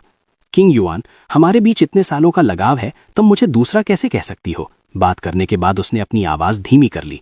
मैं बहुत जल्दी में था, एक पल के लिए गलत बोल गया, लेकिन ये अपहरण वाकई भयानक था। मेरे जैसे बड़े को भी डर लग गया। मैंने नियॉन को बड़ा होते देखा है। मैं सच में उसके लिए दिल टूट गया हूं। सू किंग युआन के बगल में लटकते हाथ थोड़े कसे। जैंग जिंगरॉन के प्रति उसकी नजर ठंडी हो गई। अगर तुम्हें सच में ये भयानक और डरावना लगता था तो तुमने नानचन का अपहरण करने के लिए किसी को क्यों रखा? ये अपना ही नाटक क्यों रचा? जैंग जिंगरॉन का पीला चेहरा तुरंत अकड़ गया। उसने मासूमियत से कहा, किंग युआन, तुम क्या कह रही हो? सू किंग युआन ने कोई सफाई नहीं दी, बस उसकी तरफ देखते हुए उसकी आंखों में जटिलता और निराशा की झलक थी। सबूत मैं पहले ही नष्ट करवा चुकी हूं। अब से नानचन के सामने मत आना। मैं तुम्हें विदेश भेज दूंगी और तुम्हारे भविष्य के जीवन की व्यवस्था भी कर दूंगी। वापस मत आना। ये कहकर वो मुड़ी और चली गई। लेकिन जैंग जिंगरॉन दौड़कर आगे बढ़ा और उसकी कमर को कसकर जकड़ लिया। किंग युआन, मुझे मत भेजो। अगर मैंने कुछ गलत किया है तो मैं बदल सकता हूं। इतने सालों से हम हमेशा साथ हैं। सू किंग युआन अडिग रही, सीधे उसकी कलाई पकड़कर उसे हटाने लगी। जैंग जिंगरॉन तुरंत घबरा गया। किंग युआन, आखिर क्यों? मैं मानता हूं मैं इस बार थोड़ा जल्दबाजी में था। मैं बस उससे शादी करना चाहता हूं जिससे प्यार करता हूं। मैंने क्या गलत किया? मुझे इससे कोई फर्क नहीं पड़ता कि नियान किसी और का बच्चा है। मैं भविष्य में उससे अच्छी तरह पेश आऊंगा। लेकिन सू किंग युआन ने उसे धक्का देकर दूर कर दिया। उसकी ठंडी आंखों में संदेह था। मुझे समझ नहीं आता, क्या तुम्हें जिससे प्यार करना चाहिए वो मेरी मृत बहन नहीं है? जिससे मैं प्यार करता हूं वो हमेशा तुम हो। इतने सालों से तुम मेरे साथ हो, मेरी देखभाल करती हो, मुझे प्यार करती हो। मेरा बर्थडे तुम मुझसे भी बेहतर याद रखती हो, और जब मैं फोन करता हूं तो तुम हमेशा वहां होती हो। तुम अपने पति से बेहतर मेरा ख्याल रखती हो। क्या यह संभव है कि तुम मुझसे प्यार नहीं करती? एक झटके से उसके दिमाग की कोई नस टूट गई। सू किंग युआन ने जैंग जिंगरॉन का हाथ छोड़ा और एक कदम पीछे हट गई। मैं तुम्हारी देखभाल सिर्फ अपनी बहन की अंतिम इच्छा को पूरा करने के लिए करती हूँ। मेरे मन में तुम्हारे लिए कोई रोमांटिक भावना नहीं है और मैं निश्चित रूप से तुमसे शादी नहीं करूंगी। विदेश जाने वाला प्राइवेट जेट आज ही तैयार हो जाएगा। तुम जल्दी चले जाओ। इतना कहकर सू किंग युआन बिना पीछे देखे अस्पताल के कमरे से बाहर निकल गई। इधर फिनलैंड में दूर मुझे इन सब के बारे में कुछ पता नहीं था। मैंने फिनलैंड में रेजिडेंस परमिट हासिल कर लिया था और एक स्थानीय यूनिवर्सिटी में दाखिला ले लिया था। अपने अधूरे सपने को पूरा करने की योजना बनाई, एक डिप्लोमैटिक इंटरप्रेटर बनने का प्रयास करना। सेशन शुरू होने से पहले मैंने अपने सालों के सेविंग्स से एक छोटा सा घर खरीद लिया। मैंने सुना है यहाँ सर्दियों में ऑरोरा बोरियलिस देख सकते हैं। मैं अपने जीवन को लेकर बहुत उत्सुक हूँ, जिससे मुझे अपने जीवन पर बेहतर नियंत्रण रखने में मदद मिलती है। मैंने खुद फिनिश सीखी और साथ ही जर्मन, जापानी और स्पेनिश सीखने का चुनाव किया। यूनिवर्सिटी के दूसरे साल में मैंने इंटरनेशनल स्टूडेंट्स के लिए एक विशेष प्रशिक्षण कार्यक्रम में सफलतापूर्वक दाखिला लिया। पढ़ाई और काम के व्यस्त जीवन में मैं शायद ही कभी अतीत के बारे में सोचता था। सू किंग युआन के साथ मेरी शादी एक दूर के अतीत की बात लगने लगी थी। यहाँ मैं सिर्फ अपने आप में हूँ, एक पूरी तरह से स्वतंत्र व्यक्ति। फिनलैंड में अपने 5वें वर्ष में मैंने फिनलैंड में एम्बेसी में काम करना शुरू कर दिया। एक डिप्लोमैटिक इंटरप्रेटर बन गया। लेकिन मुझे नहीं पता था कि 6 साल बीत चुके थे और सू किंग युआन ने मुझे ढूंढना कभी बंद नहीं किया था। सू कॉरपोरेशन के सीईओ ऑफिस के असिस्टेंट के चेहरे पर खुशी थी। सीईओ सू, हमें श्रीमान गू की खबर मिल गई है। वो फिनलैंड में एम्बेसी में है। सू किंग युआन अपनी सीट से उछल पड़ी। उसके चेहरे पर खुशी की एक दुर्लभ चमक थी। असिस्टेंट हैरान रह गई, उसकी आंखें फैल गईं। उसने सीईओ को 6 साल में मुस्कुराते नहीं देखा था। जब से श्रीमान गू ने उससे तलाक लिया था, तब से जब भी उसने अरबों का कॉन्ट्रैक्ट सफलतापूर्वक किया था, उसने ऐसी मुस्कान कभी नहीं दी थी। सू किंग युआन खड़ी हुई, बाहर जाने का इरादा किया, लेकिन दरवाजे तक पहुंचकर वापस लौटी। मुझे उसकी वर्तमान विस्तृत फाइल चाहिए, इसे तुरंत करवाओ। खुशी की लहरें उसके सीने में उमड़ रही थीं। सू किंग युआन अपने होठों को मुस्कान में नहीं मोड़ सकती थी। उसकी नज़र अपने डेस्क पर रखी 3 की फैमिली फोटो पर पड़ी और उसकी उंगलियों ने प्यार से मेरे नर्म चेहरे पर फिर से नज़र दौड़ाई। मैं तुम्हारे और हमारे बीच की गलतफहमी को ज़रूर दूर करूंगी और तुम मेरे पास वापस आओगे। मैंने कभी सू किंग युआन और गुआन येन के बारे में जानने की पहल नहीं की, ना ही उनके वर्तमान जीवन के बारे में। मेरी नज़र में उन्हें शायद वही मिल गया जो वो चाहते थे, वो पति और पिता जिससे वो संतुष्ट थे। मैं हर दिन विभिन्न देशों की बैठकों में भाग लेता, दस्तावेजों का अनुवाद करता। जीवन व्यस्त था लेकिन संतोषजनक। जब तक कि एक दिन मेरे लीडर ने एक नया एनर्जी प्रोजेक्ट प्रस्ताव चीनी भाषा में मुझे नहीं दिया। गुआन, तुम हमारे विभाग में सबसे सक्षम व्यक्ति हो। ये प्रस्ताव फिनलैंड के नेशनल ट्रेड प्रमोशन ब्यूरो द्वारा अत्यधिक मूल्यवान है। मैं आशा करता हूं कि तुम अनुवाद का काम जल्द से जल्द पूरा कर सको। मैंने प्रोजेक्ट फाइल देखी, जो 1 मीटर ऊंची थी, और खुलकर स्पष्ट रूप से मुस्कुराया। सर, चिंता मत करो, मैं मिशन पूरा करने की गारंटी देता हूं। लेकिन जब मैंने ये प्रोजेक्ट फाइल खोली तो पता चला कि ये सू कॉरपोरेशन का प्रोजेक्ट था। सू किंग युआन। वो परिचित आकृति फिर से मेरे दिमाग में कौंधी। मैंने अपना सिर हिलाया, गहरी सांस ली और खुद को समझाया। सू कॉरपोरेशन की परियोजनाएं दुनिया भर में फैली हैं। उनका फिनलैंड में एक नई परियोजना शुरू करना बहुत सामान्य बात है। ये सिर्फ एक संयोग होना चाहिए।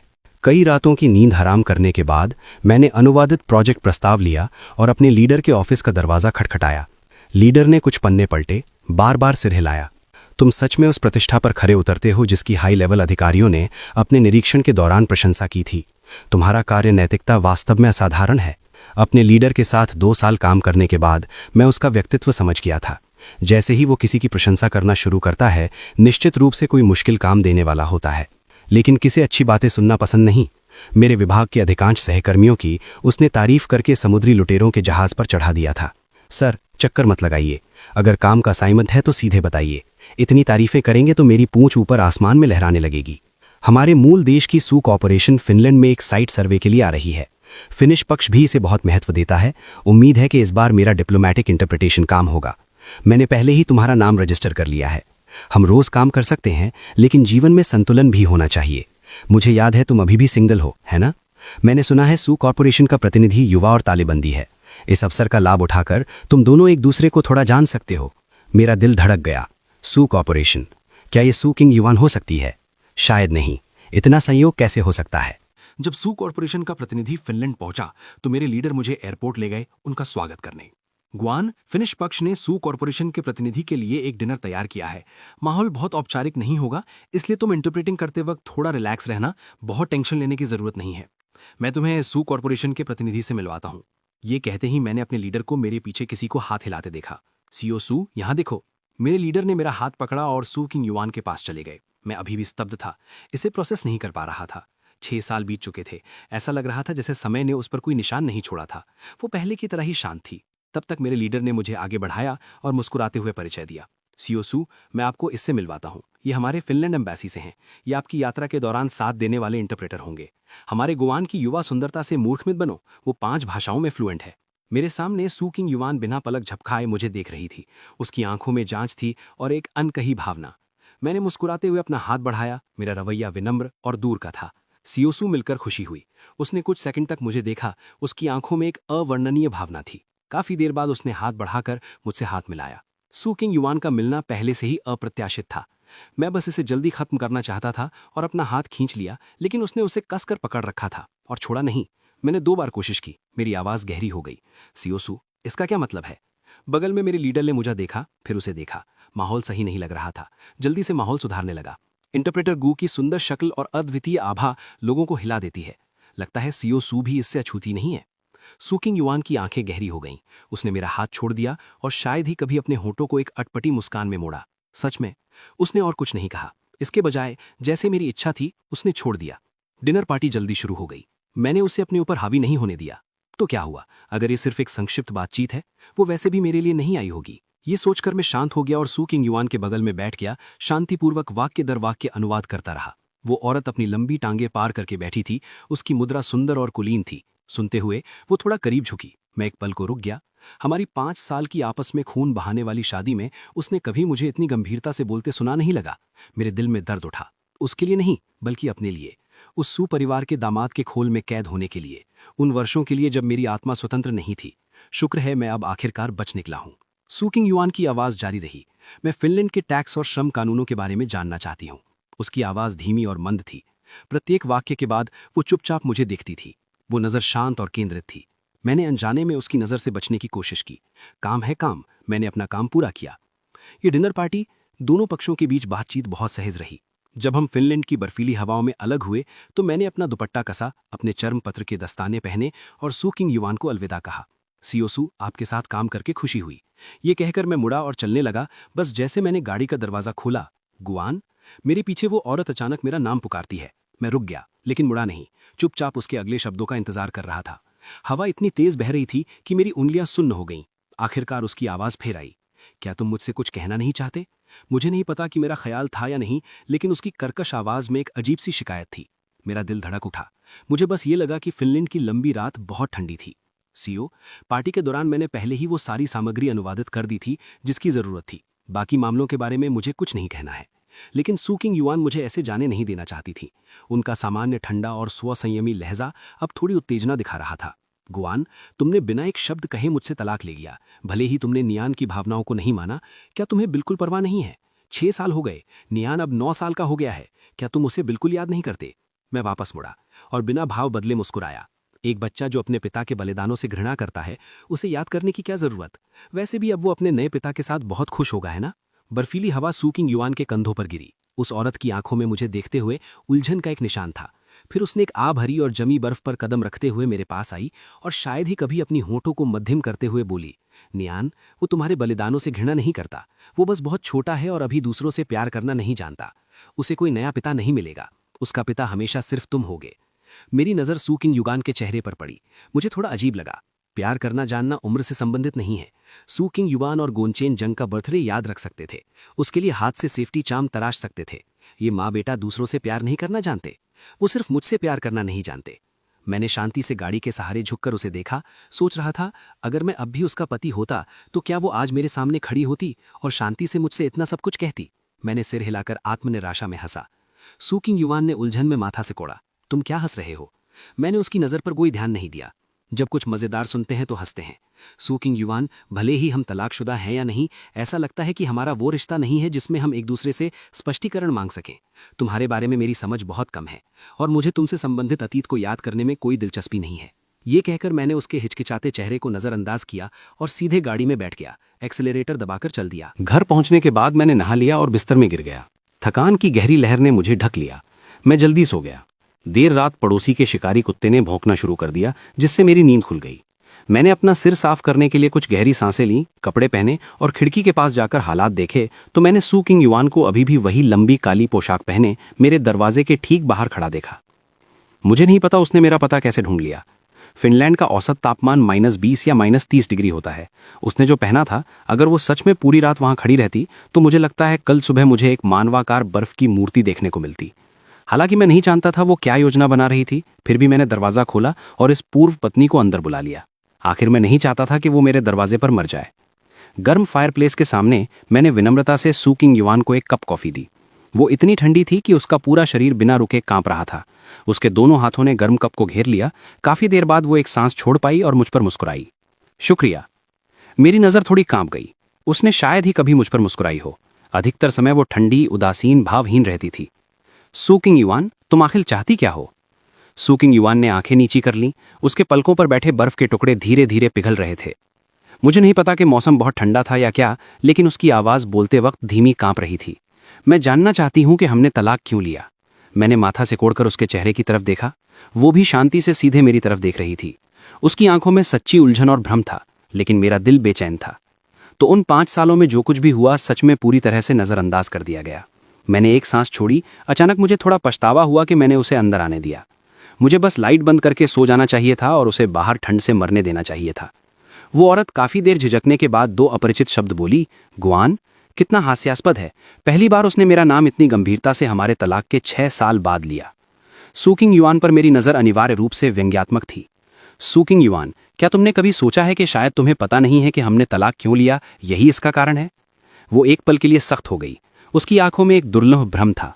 वो हमेशा ऐसी ही थी, अपनी बेहतर पृष्ठभूमि, सफल करियर, शानदार दिमाग के साथ उसके लिए सब कुछ संभालना आसान था, लेकिन साथ ही अपने आसपास की हर चीज के प्रति उदासीन। जैसे कि चीजें कैसे भी विकसित हों, वे कभी भी उसके द्वारा निर्धारित प्रक्षेप्यवत से बच नहीं सकती थीं। शायद मैं उन कुछ अपवादों में से एक हूं। किसी वजह से मेरी आंखें अस्पष्ट रूप से जलने लगीं, लेकिन मैंने जल्दी से अपनी मुद्रा समायोजित कर ली, अपने दिल में उस कड़वाहट को दबाते हुए। सू किंग युआन, तलाक से पहले मैंने तुमसे कई बार कहा था, अगर तुम और नियान दोनों जंग जिंग को इतना पसंद करते हो तो मैं तलाक मानता हूं और साथ ही नियान की कस्टडी छोड़ता हूं। बिना कुछ लिए जाते हुए बस हमारी सभी संपत्ति नियान के नाम कर दो। इसे इस बेप्यारे पिता द्वारा उसके लिए छोड़ी गई बाल सहायता समझ लो। मैंने ये बातें तुमसे साफ साफ कही थीं। यहां मैं सू किंग युआन की तरफ देखने लगा। क्या तुम्हें कुछ याद है? सू किंग युआन का कप पकड़ने वाला हाथ अनजाने में कस गया। ऐसा लग रहा था जैसे वो कुछ याद करने की कोशिश कर रही है, लेकिन उसकी आंखों का खालीपन बता रहा था उसे कुछ भी याद नहीं था। मैं जानता था यही परिणाम होगा, क्योंकि जब मैं उसका पति था तो उसने मेरी कभी गंभीरता से कोई बात नहीं सुनी थी। उस समय उसके लिए मैं सिर्फ नाममात्र का जीवन साथी था। सू किंग युआन ने सिर झुका लिया। उसकी आवाज़ निराशा और अपराध बोध से भरी थी। मुझे माफ़ कर दो। मुझे सच में याद नहीं कि तुमने वो शब्द कहे थे। शायद मैं उस समय व्यस्त थी। लेकिन क्या ये तलाक का कारण है? मैं सच में ऐसा कारण स्वीकार नहीं कर सकती। तो फिर हर रात जब तुम घर आती थी तो तुम्हारे कपड़ों पर परफ्यूम की खुशबू, क्या ये कारण मेरे लिए तलाक लेने के लिए काफ़ी नहीं है? सू किंग युआन के चेहरे के भाव सख्त हो गए। उसने आखिरकार मेरे शब्दों में संघर्ष के बिंदु को पकड़ लिया था, लेकिन उसने अविश्वास में सिर हिला दिया। जंग जिंगरॉन, तुमने मुझसे उसकी वजह से तलाक लिया? सू किंग युआन की आवाज़ में हैरानी और भी बढ़ गई। ऐसा लगा जैसे जंग जिंग की वजह से तलाक लेना इससे भी ज़्यादा बेतुका था कि उसने मेरी कभी बात नहीं सुनी। और भी बेतुका। लेकिन मैंने बस अपनी कॉफ़ी पी और उदासीनता से सिर हिला दिया। हाँ, हर दिन तुम जंग जिंगरॉन की महक के साथ आती थी। नॉन चेन बिना रुके बात करता था कि वो अंकल जंग को अपना नया पिता चाहते हैं। क्या तुम चाहती थी कि मैं बेशर्मी से उस सुपरिवार के दामाद के पद से चिपका रहूं जिसकी मैंने कभी परवाह नहीं की? सू किंग युआन का चेहरा शायद ही कभी एक पल के लिए पीला पड़ गया। तो तुमने मुझ पर धोखा देने का संदेह किया? मैंने एक उंगली उठाकर उसके सामने हिलाई। ये संदेह नहीं था।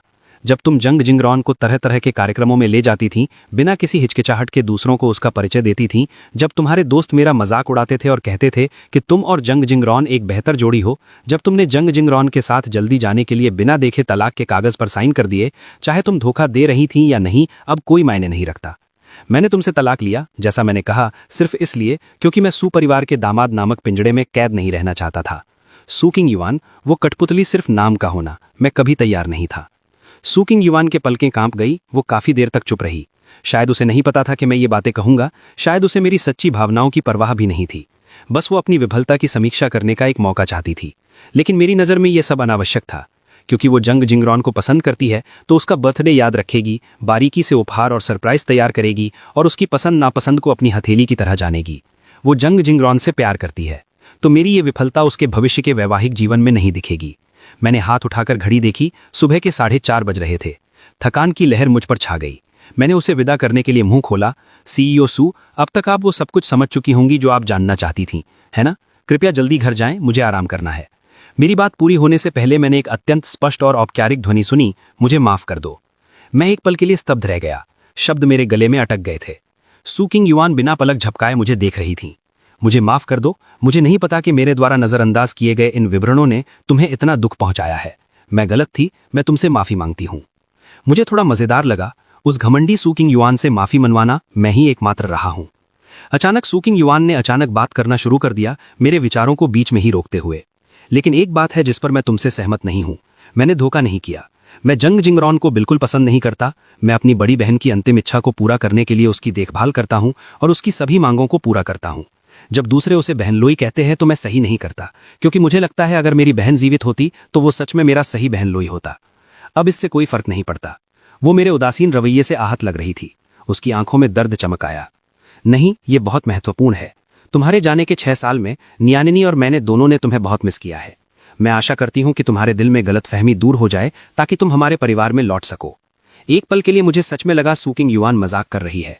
मैंने अपनी आज़ादी पाने के लिए 10 साल इंतजार किया और अब वो मुझसे परिवार में लौटने को कह रही है। मेरी छाती से एक कांपते हंसी निकल पड़ी। मैं सच में हंसे बिना नहीं रह सका। सू किंग युआन के चेहरे पर फिर से हैरानी चमकी। वो सच में नहीं समझ पा रही थी कि मैं किस बात पर हंस रहा हूं। मैंने हाथ उठाकर अपनी आंख के कोने पर आए तिरस्सू को पोंछ लिया। मैंने कुछ गहरी सांसें ली, बमुश्किल खुद को शांत किया। सू किंग युआन, क्या तुम मजाक कर रही हो? मैंने तुमसे तलाक लेने के लिए इतनी मुश्किलें उठाई। अब मेरा अपना करियर है। मैं वापस परिवार में कैसे लौट सकता हूँ? वैसे भी मैं किस लिए लौटूं? नैनी की तरह तुम्हारे लिए व्यस्त रहने?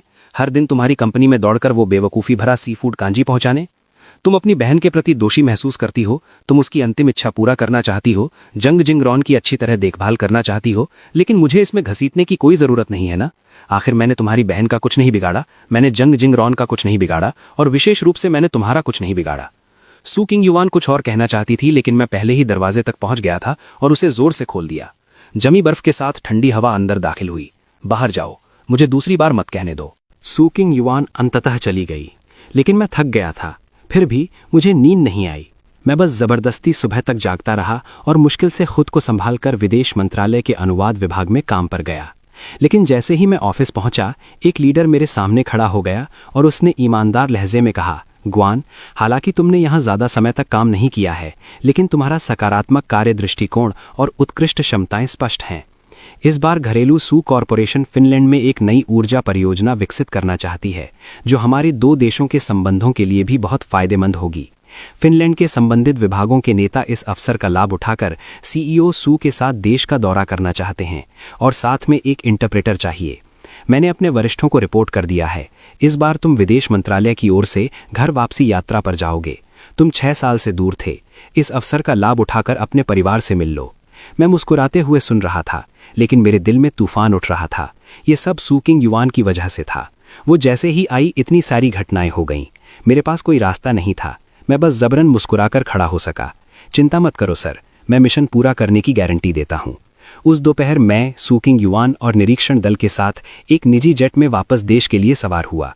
मुझे नहीं पता किसने सीटें व्यवस्थित की थीं, लेकिन मुझे और सू किंग युआन को सिर्फ एक आर्म रेस्ट ने अलग किया था। मैंने थकान से अपना माथा रगड़ा और सिर घुमाकर उसकी तरफ नहीं देखा। हम दोनों स्पष्ट रूप से रात भर जागे थे, लेकिन सू किंग युआन के चेहरे पर थकान के कोई लक्षण नहीं थे। कुछ ही देर बाद एक नरम और मोटा फ्लीस ब्लैंकेट मुझ पर डाल दिया गया। सू किंग युआन की हरकतें बहुत सावधान थीं, जैसे वो मुझे जगाने से डर रही थीं, लेकिन मैं सो नहीं रहा था और मैं उस पर एक नज़र डालना भी नहीं चाहता था। मेरे लिए वो थीं जिससे मैंने कभी सच में प्यार किया और सम्मान किया, लेकिन वो बेड़ियां भी थीं जिन्होंने मुझे बांध रखा था। उसके साथ मेरा रिश्ता उस पल पूरी तरह समाप्त हो गया था जब मैंने तलाक के कागजात पर साइन किए थे। मैंने कभी उम्मीद नहीं की थी कि जैसे ही मैं विमान से उतरूंगा, मैं अपने बेटे को देखूंगा, जिससे मेरा सिर्फ खून का रिश्ता था। ग्वानियन। सू मदर उसका हाथ पकड़े वेटिंग एरिया में खड़ी थीं। अब 9 साल का, वो काफ़ी लंबा हो गया था। उसकी आंखें लाल थीं। जैसे ही उसने मुझे देखा, वो जोर से चिल्लाया, पापा। निरीक्षण दल के नेताओं ने एक दूसरे को देखा। किसी ने धीमी आवाज में पूछा, क्या हो रहा है? मैंने विनम्रता से मुस्कुराकर आकस्मिक जवाब दिया, ये छोटा दोस्त शायद अपने पिता को ढूंढ सकता है। मेरे बगल में सू किंग युआन का चेहरा तुरंत काला पड़ गया। पता चला वो फिनिश समझ सकती है। ग्वानचिन पकड़कर आना चाहता था, लेकिन सू मदर ने उसे पकड़ रखा था। इस सुशोभित वृद्ध महिला ने उसे रोते चिल्लाते रहने नहीं दिया, बल्कि उसे दूर ले गईं। सू मदर निश्चित रूप से यहाँ दया से नहीं आई थीं कि पिता पुत्र मिल सकें। शायद वो ग्वानियन चैन का उपयोग करके मुझे कुछ करने को मजबूर करना चाहती थीं। बस अब मेरे पास उसकी बात मानने का कोई कारण नहीं बचा था। फिनिश निरीक्षण दल के साथ सू कॉरपोरेशन का दौरा करने के कुछ दिन काफ़ी सुचारू रहे। आखिर सू किंग युआन कभी काम में गलती नहीं करती थीं। लेकिन जैसे ही निरीक्षण समाप्त हुआ, वो मेरे पास आईं। क्या तुम मेरे साथ घर चलकर नियान से मिलना चाहोगे? वो तुम्हें बहुत याद करता है। मैंने सिर हिलाया। भूल जाओ, उसने मुझे पहले कभी पसंद नहीं किया। अब जब मैं 6 साल से चला गया हूं, तो वो निश्चित रूप से मुझसे और नफरत करेगा। उसे जंग जिंग पसंद है। उसे उसका पिता बनने दो। इससे तुम्हारी अंतिम इच्छा भी पूरी हो जाएगी। तुम जंग जिंग से जल्दी शादी क्यों नहीं कर लेती? इस तरह ये जीत जीत होगी, ताकि तुम्हारे भविष्य के पति को उसकी देखभाल तुम्हारे साथ नहीं करनी पड़े। सू किंग युआन ने थकान से आह भरी। ग्वानियन, क्या हमें ऐसे बात करनी है? मैंने उस पर एक ठंडी नजर डाली। सुनना पसंद नहीं तो हम बिल्कुल बात न करें। ये कहकर मैंने अपना सामान पैक किया और सीधे अपने होटल लौट गया। सू परिवार के घर जाने का तो कोई मतलब ही नहीं था। पता चला कि मेरा दोस्त भी देश में था। मैं बहुत अच्छे मूड में था। मैंने जल्दी से उसे मिलने बुलाया। जैसे ही हम मिले, उसने मेरी आंखों में चमक देखी। उसने मेरा हाथ पकड़ा और मुझे कुछ बार घुमाया, ऊपर से नीचे तक देखा।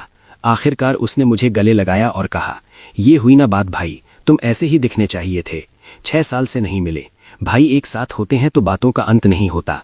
बातें करते करते कई घंटे बीत गए। हम अभी जोश में बात ही कर रहे थे कि मेरा फोन बजा। ये एक अज्ञात स्थानीय नंबर था। मैंने माथा सिकोड़ा, एक पल हिचकिचाया, लेकिन अंततः उठाया। दूसरी तरफ एक औरत की हिचकिचाती हुई आवाज आई, नमस्ते, क्या मैं ग्वानचिन के पिता से बात कर रही हूँ? मैं उसकी होमरूम टीचर हूँ। ग्वानचिन स्कूल में एक क्लासमेट से लड़ गया। मैंने उसकी माँ को फोन किया था। उन्होंने मुझसे तुमसे संपर्क करने को कहा। मेरे दोस्त ने अचानक गुस्से से हस्तक्षेप किया, मेरा फोन छीन लिया। नहीं, गलत नंबर मिलाया है। इतना कहकर उसने फोन काट दिया। सू किंग युआन, क्या वो पागल है? तुम दोनों तो तलाकशुदा हो और तुमने कस्टडी भी नहीं ली थी। अब तुम वापस आए कुछ दिन हुए हैं, बस झंझट खड़ी कर रही है। उसकी बात पूरी होने से पहले ही फोन फिर बजा। मैंने फिर उठाया। दूसरी तरफ शिक्षिका का लहजा उत्तेजित और अधीर था।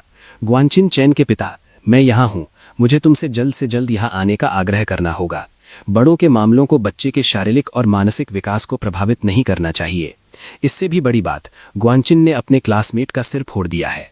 दूसरे माता पिता जोर दे रहे हैं कि तुम आकर घायल बच्चे को अस्पताल ले जाओ। मेरे पास कोई चारा नहीं था। मैं और मेरा दोस्त बस स्कूल की तरफ दौड़ पड़े। शिक्षक के ऑफिस में कई बच्चे मिट्टी से सने हुए थे, लेकिन बाकी सभी बच्चों के साथ उनके माता पिता थे। केवल घायल ग्वानचिन के पीछे कोई नहीं था। क्लासमेट के माता पिता अपने बच्चे को गले लगाए ग्वानचिन पर उंगली उठाकर गुस्से से चिल्ला रहे थे। इतना छोटा होकर इतना क्रूर कैसे हो सकता है? क्या तुम्हारे पिता ने तुम्हें नहीं सिखाया कि बिना मारे पीटे नहीं करते? इस माता पिता की बात खत्म होने से पहले ही पास के बच्चे बुरी तरह से दबी हंसी हंसने लगे। सब चिल्ला रहे थे, उसका कोई पिता नहीं है। ग्वानियन की आंखें गुस्से से तुरंत लाल हो गईं। एक भेड़िए के बच्चे की तरह वो फिर से लड़ने को दौड़ा। आप बता सकते थे कि सू परिवार ने शायद उसके लिए औपचारिक मार्शल आर्ट्स कक्षाएं लगवाई थीं, लेकिन उसके प्रतिद्वंद्वी के पास माता पिता थे। मुझे दरवाजे पर देखकर उसकी आंखों में चुभन हुई और लाल हो गईं। मैं देख सकता था उसकी आंखों में आंसू आ रहे थे, लेकिन उसने अपने निचले होंठ को कसकर काटा, सिर घुमाया और दृढ़ता से खड़ा हो गया। मैंने ग्वानचिन की अड़ियलपन पर कोई ध्यान नहीं दिया और अंदर चला गया। मेरी नज़र सब पर एक नज़र डाली और मैंने एक सरल परिचय दिया। मैं ग्वानचिन का बायोलॉजिकल पिता हूँ। मैं उसकी माँ से तलाकशुदा हूँ और मेरे पास कस्टडी नहीं है।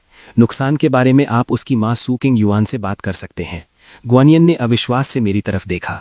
मैंने उसे जल्दी से अपनी आंखें पोंछते देखा। उसकी हरकत इतनी तेज थी जैसे वो डर रहा था कि मैं देख लूंगा। क्या ये बच्चा